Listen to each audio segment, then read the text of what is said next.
figure out what the preferred flavor of Pepsi is, and after months of research, they came back to Pepsi and said, hey, it's not the preferred flavor of Pepsi, it's the preferred flavor of Pepsis with an S. There are a lot of different people out there. Microsoft, everybody is not an Xbox gamer. There are a lot of PC gamers out there. So if you're going to try to force them into, you know, a square into a round hole, it's not going to work. We're just going to completely abandon you as a platform. And I hope a lot of people end up moving over to Linux, because that's what we need in order to force the, you know, hardware manufacturers like NVIDIA, freaking NVIDIA, to better their drivers and that sort of thing on devices like this. So if there are more of us there, I'm sure they'll be happier to work with Linux. Maybe this will be a push towards Linux. I don't know. Linux is still a bit intimidating for a lot of people out there.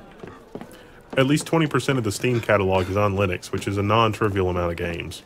Yeah, and if you're cool and buy a lot of indie games, or you're hip and buy a lot of indie games, I think 33% of my library was on Linux, or maybe even higher than that. It might have been 37, I forget. But last time I logged in, I was like, damn.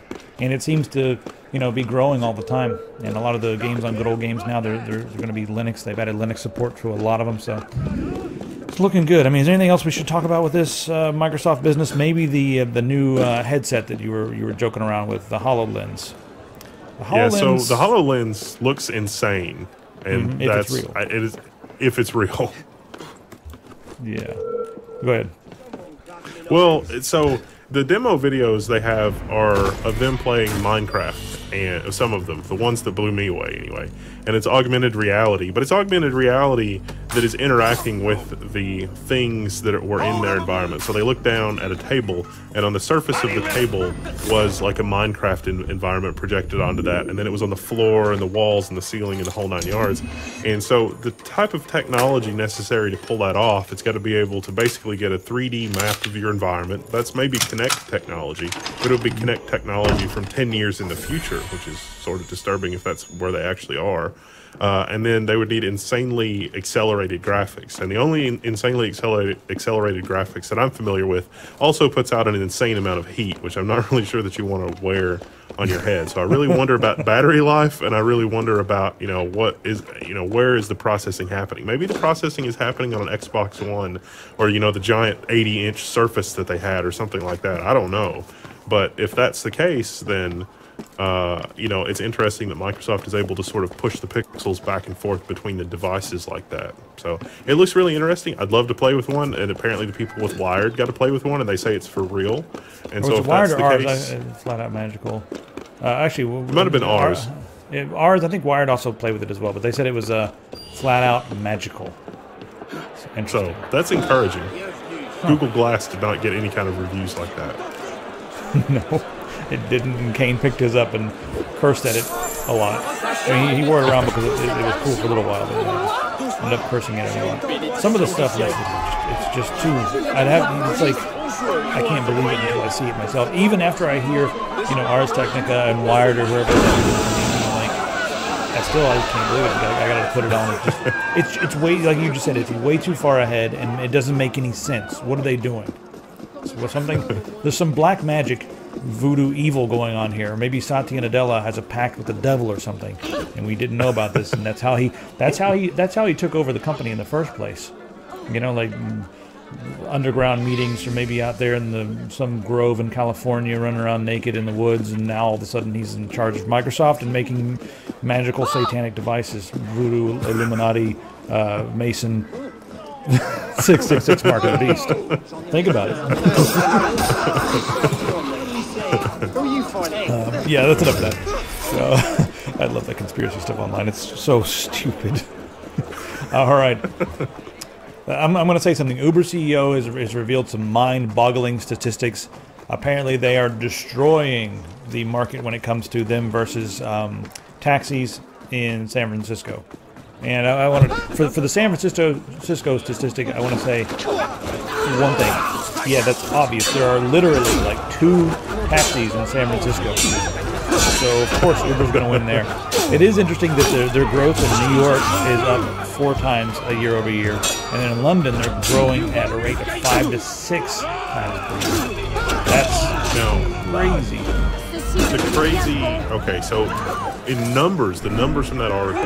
$140 million of taxi business in San Francisco, and versus 400 million for Uber. But the takeaway from that was interesting. That's cool. But the really interesting takeaway was that Uber seems to attribute most of that added value from the centralization of their service. I sort of indirectly gleaned that. So they were talking about being able to do rideshare, and so it's like I'm on my way from A to B. Oh, there's 3 other people that I could share with on my route. That'll lower my fare. We can stop and pick them up. They're on the way. That's great. That's some sophisticated software, but it's nothing that has not existed in the software realm before. I mean, that UPS delivery, FedEx delivery.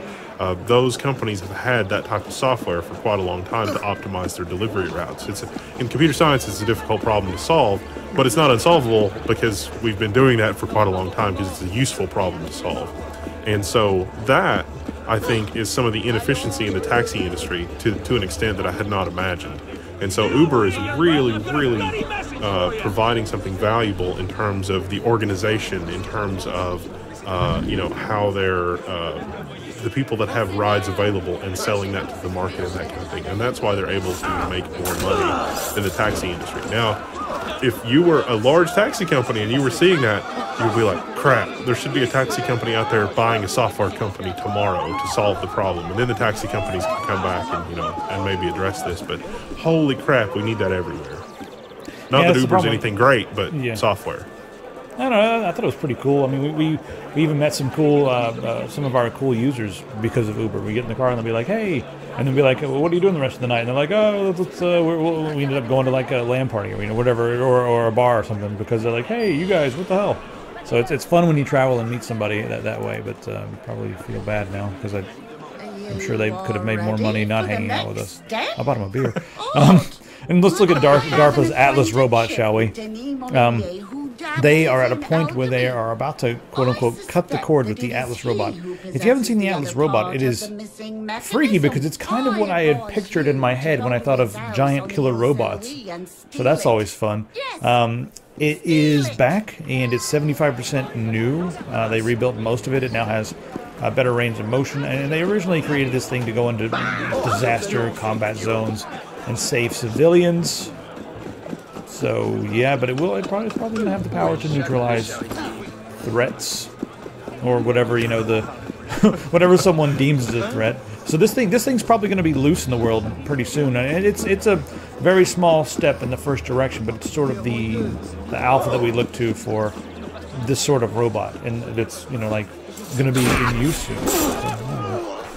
Something Sarah Connor joke. I don't know. Come with me if you want to live. That's what it'll be. So Google has spent more than any other company in history on lobbying, and they're doing it because they want Congress and they want the government to maintain net neutrality. And they spent $16.8 million. So that's what they've been spending. What's interesting is if you take the combined total of everything that AT&T, Comcast, Sprint, Time Warner, and Verizon spent, that's $53.4 million. And they're lobbying in the opposite direction. So Google knows that net neutrality is really necessary for their style of business, and if net neutrality is not established or not maintained, it's going to affect their bottom line. And they believe that it will affect their bottom line, obviously, at least to the tune of $16.8 million a year. And we'll see how much they're going to, be giving away, this year. We'll know next year, but yeah, who knows. So I guess that's kind of interesting to see that Google, it seems like they're always fighting on our side, but they're fighting for their own interests, and they've created their interests that kind of coincide with the interests of the people instead of, it's just an interesting way that they've built their business. It's totally different than a lot of the other companies out there with their walled gardens and their, crazy tactics to fence people in and tie them down. So Google's like, go anywhere, do whatever you want, just we'll make money off of you, we'll collect a little bit of data here and there and give you ads, it'll be nice. But neutrality is important for them, so they are lobbying for it. I guess I'm for it myself. So, anyway, I think that Google is concerned that the relatively low number of ISPs in America will become like the gatekeepers of the internet, and so they'll be able to choose the winners and losers directly or indirectly, because that is exactly how it's going to play out. Let me explain it to you in real simple terms. Comcast and Verizon are not going to add any more subscribers in America. They already have all the subscribers in America. Like we're not adding new people here in America. Our population's not really increasing that much. They have already got every customer they're going to get. So how are they going to increase revenue? How are they going to make more profit? Well, the only option is to charge more for less. There's no other option other than to charge more for less. So what do you think is going to happen? Google has a lot of other things going on because, wherever there's data, that's good for them. And right now, all the data bandwidth caps on mobile are probably hurting them a lot. And, they can go and they can lobby and they can do things, but Google also likes to put their money where their mouth is, and they are working on their own wireless service. And they're also, striking up some deals with Sprint and T